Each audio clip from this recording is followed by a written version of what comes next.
मैंने अपने बारे में जो जो लिख के दिया था वो सब ईमानदारी से बताया उसे। तो तालियां बजा दो, हरियाणा का आदमी ईमानदार होता है। मुझे लग रहा है राज भैया एक आध जगह शादी में भी लगाई है हाजिरी, बीच में गायब हो गए थे।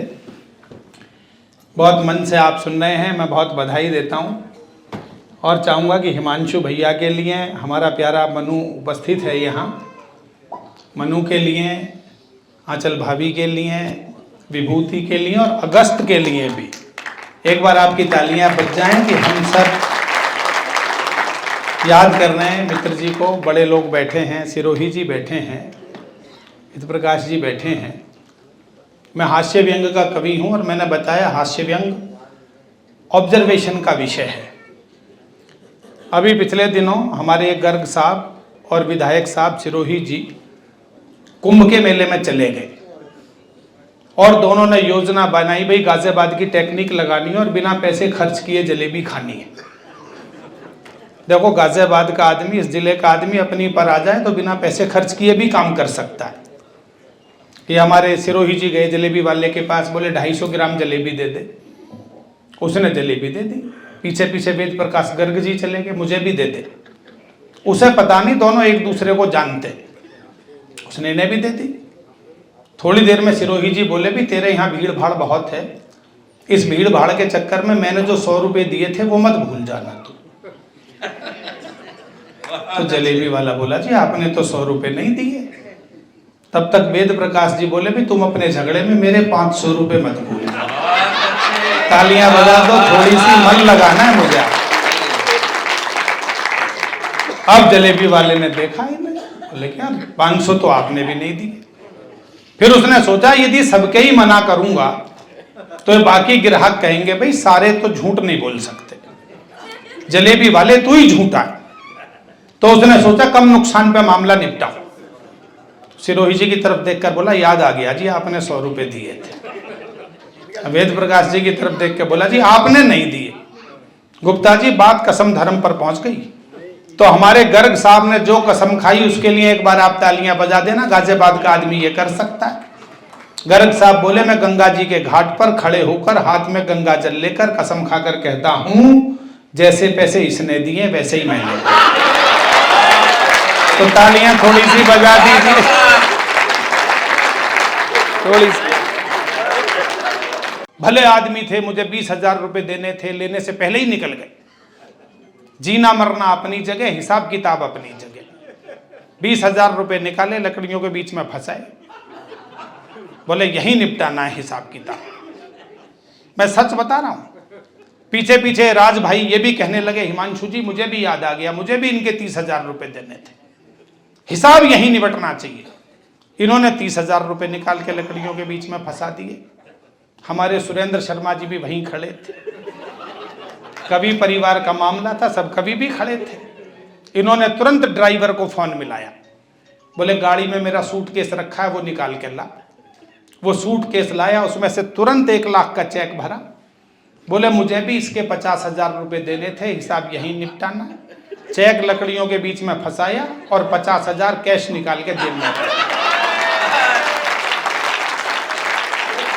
तालियां बजा दो, बस थोड़ा सा ही सुनाना है, इसलिए वातावरण बदलना चाहिए। छोटी छोटी 2 कविताएं सुना रहा हूं आपको, एक 1.5 मिनट की, बस समय का पालन हो जाएगा। एक मेरे मन की सुनिएगा, बिल्कुल ताजा कविता है विजय जी। ये कई सारे मित्र बोलते हैं ये कि भाई गाजियाबाद इतनी बार आता हूं। मोहित, यदि मैं 100 बार आया हूं तो 100 की 100 बार एक कविता कोई नई जरूर सुनाई है मैंने। गाजियाबाद वाले मेरे सारे दोस्त जानते हैं। तो एक बिल्कुल ताजा कविता सुनिएगा, इससे छोटी कविता नहीं हो सकती और अच्छी मुझे लगती है, शायद आपको भी अच्छी लगेगी। राज भैया बिल्कुल एक ताजा रचना सुनाते। कविता का शीर्षक है बीज की यात्रा। जो बीज की यात्रा है वही हमारे जीवन की भी यात्रा है। ध्यान चाहूंगा और अच्छा लगे तो तालियां भी भरपूर चाहूंगा। थोड़ी देर में कविता आपको याद हो जाएगी, आप कहेंगे कि ये हम भी सुना सकते हैं यदि आप ध्यान से सुनेंगे। मंच का भी ध्यान चाहिए। जो जमेगा वो उगेगा, जो उगेगा वो बढ़ेगा। तालियां चाहिए जहां बात समझ जाए। जो जमेगा वो उगेगा, जो उगेगा वो बढ़ेगा, जो बढ़ेगा वो फलेगा। फल तो तभी लगेंगे ना जब वृक्ष अपनी उस पर आ जाएगा। पहले सुन लीजिए, फिर मैं रिपीट करूंगा। जो जमेगा वो उगेगा, जो उगेगा वो बढ़ेगा, जो बढ़ेगा, लेरी जी, जो बढ़ेगा वो फलेगा, जो फलेगा वो कटेगा। तालियां कम हैं, जरा जोरदार बजाइए। जब वृक्ष की शाख पर फल लगने लगते हैं तो उसे भी काटने के लिए लोग आ जाते हैं, और जब जीवन की शाख पर फल लगने के लिए शुरू हो जाते हैं तो वहां भी लोग आ जाते हैं। जो जमेगा वो उगेगा, जो उगेगा वो बढ़ेगा, जो बढ़ेगा वो फलेगा, जो फलेगा वो कटेगा, जो कटेगा वो बनेगा, और जो बनने के बाद सबसे अलग दिखेगा, इतिहास अपने पृष्ठ पर उसी का नाम लिखेगा।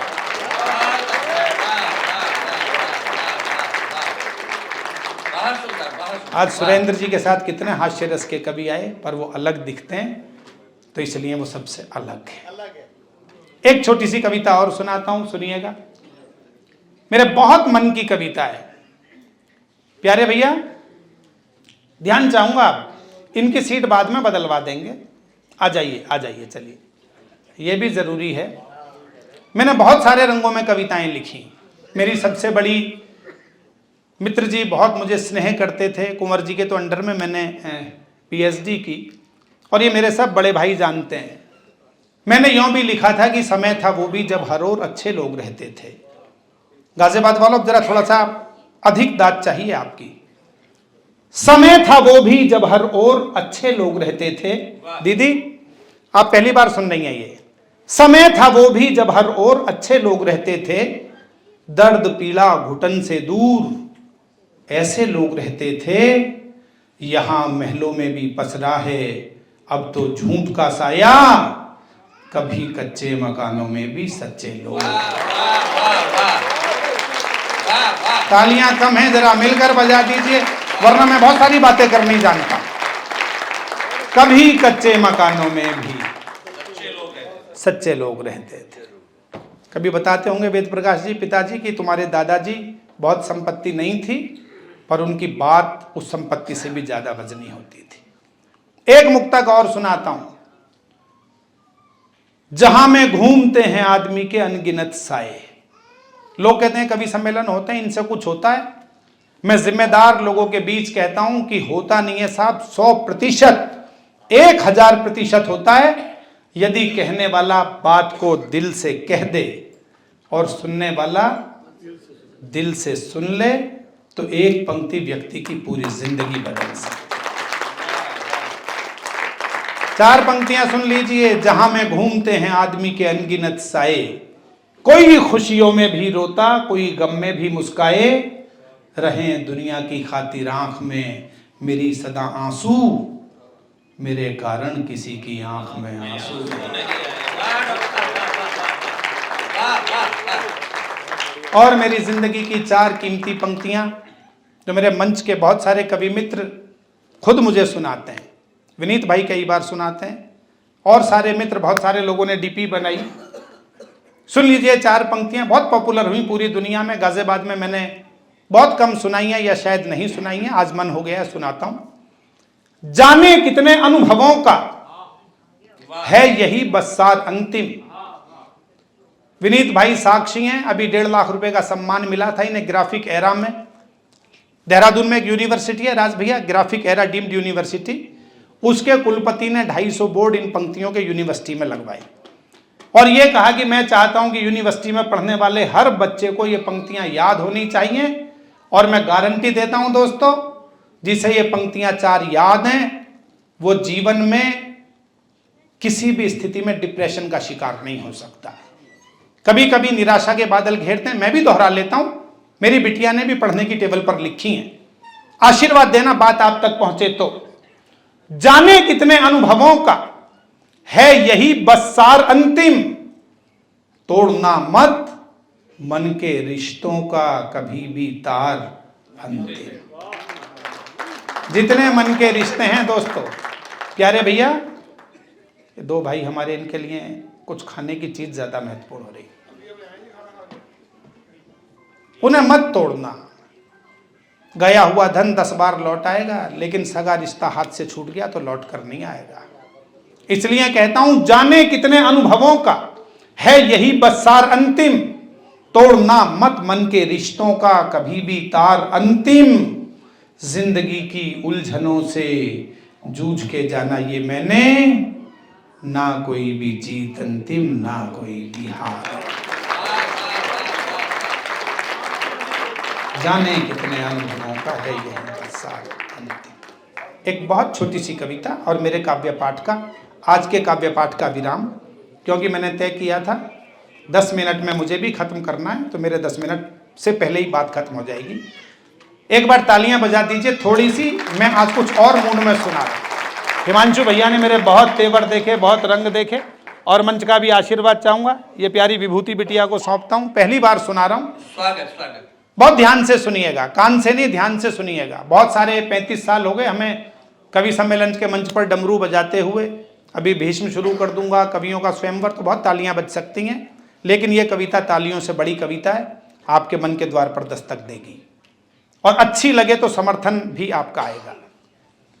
ये दोनों बच्चों को सौंपता हूं, दोनों मेरे बहुत प्यारे छोटे भाइयों को। कोयल का रंग होता है काला, लेकिन उसका स्वर होता है सबसे निराला। सहम जाना जरा सी आहट पर होता है हिरन का स्वभाव, लेकिन नहीं होता उसकी गति का कोई भी जवाब। अगली 2 पंक्तियों पर आशीर्वाद चाहिए गाजियाबाद का। लेकिन नहीं होता उसकी गति का कोई भी जवाब, एक बात समझनी पड़ेगी गौर से, बेशक पैर कुरूप हैं, लेकिन नाचना तो सीखना ही पड़ेगा।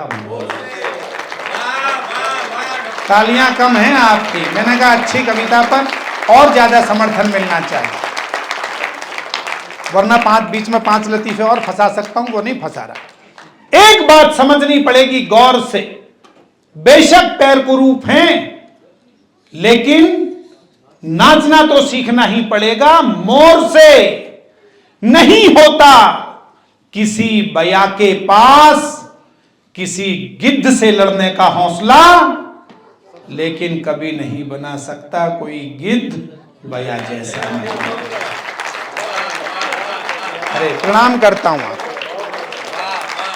लेकिन कभी नहीं बना सकता कोई गिद्ध बया जैसा महीन घोंसला, इसलिए कभी भी कोयल को ना देना उसके रूप पर ताना। बया से ना कहना क्या आता है तुम्हें कोयल जैसा गाना, मोर से ना कहना बया जैसा घोंसला बनाओ, और ना कहना गिद्ध से मोर की तरह नाच कर दिखाओ। विशेष विशेषता जो है एक के पास, वही तो बनाती है उसे दूसरों से खास।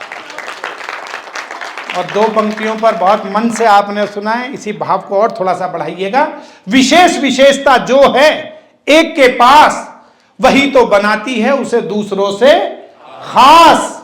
इसलिए इस प्रकृति में जब भी जिसका भी थामो हाथ, उसे स्वीकार करो उसके मूल स्वभाव के साथ, उसे स्वीकार करो उसके मूल स्वभाव के साथ, उसे स्वीकार करो उसके बाद। एक बहुत छोटा सा 1-1.5 मिनट का गीत सुना देता हूँ। आप सोचेंगे सारा गंभीर गंभीर सुना दिया। जब प्राण प्रतिष्ठा हुई थी राम मंदिर की 22 जनवरी, तो मेरे पास निमंत्रण आया और मैंने गीत लिखा। मित्र जी क्या भाव है इसमें, और एक पंक्ति आएगी हमारे राम पधारे। आप सब तालियों की ताल के साथ सुनेंगे तो आपको आनंद आएगा। बहुत छोटा सा गीत है, 3 चरण का, सुनिए।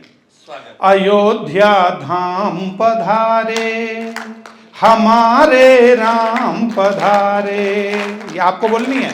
अयोध्या धाम पधारे जब तक सारे ताली नहीं बजाएंगे अगला शुरू नहीं करूं। अयोध्या धाम पधारे हमारे, करो घर घर उजियारे, हमारे राम पधारे। और राम ना भाजपा के हैं, ना कांग्रेस के हैं, ना सपा के हैं, ना ममता ताई के हैं, ना सोनिया माई के हैं, ना संसद के हैं, ना संविधान के हैं। राम इस देश की मिट्टी के विधान के हैं। जहाँ जहाँ हिंदुस्तान की संस्कृति का एक भी कण मिलेगा वहाँ राम मिलेंगे, और जहाँ जहाँ राम मिलेगा वहाँ वहाँ हिंदुस्तान मिलेगा। वो सारे दिन दुखियों के राम साथ साथ हैं। देखो मनु आ गया है। वो सारे दिन दुखियों के राम साथ साथ हैं, माता पिता गुरु को नवाते रोज मात हैं। सृष्टि के नियंता और काल के भी पार हैं, राम जी ही दिन और राम जी ही रात हैं। ये कहते चंदा तारे, करो घर घर उजियारे, राम जी मिलेंगे हमें केवट के वेश में, राम जी मिलेंगे शबरी के संदेश में। ऊंच नीच भेदभाव जात पात भूल कर, राम जी मिलेंगे समता के परिवेश में। हैं जग में सबसे न्यारे, हमारे राम पधारे, करो घर घर उजियारे, हमारे राम पधारे। और क्यों राम महत्वपूर्ण है? और राम जी हमारी आन बान मान शान है, राम भारतीयता के गौरव का गान है। जिनकी गाथा से सारा जग जगमग हुआ, भारतीय संस्कृति के वो प्रतिमान हैं।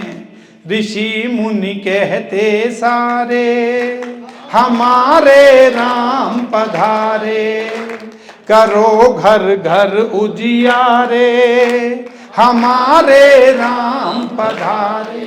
अंतिम 4 पंक्तियां और इसलिए सुनाता हूं। राज भैया एक कथा मैंने सुनी, बड़े कथाकार हमारे गुजरात के हुए।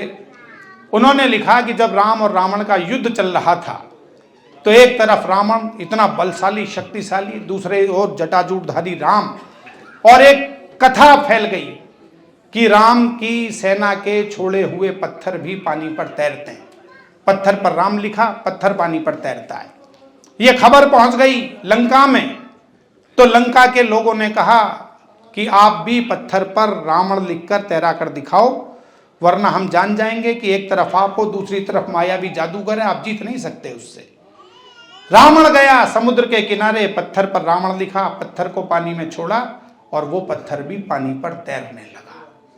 रात को मंदोदरी ने कहा कि हे नाथ पतिदेव, आपकी सारी कलाएं जानती हूं, ये जानती हूं आपको सारी कलाएं आती हैं, लेकिन पानी पर पत्थर तैराने की कला आपको नहीं आती। पत्थर पानी पर तैरा तो आखिर तैरा कैसे? रावण ने मंदोदरी के कान में धीरे से कहा, मंदोदरी तुम ठीक कहती हो, मैंने पत्थर पर रावण लिखा, और धीरे से उसको पास लाकर कहा, तुझे राम जी की कसम है जो तू डूबा।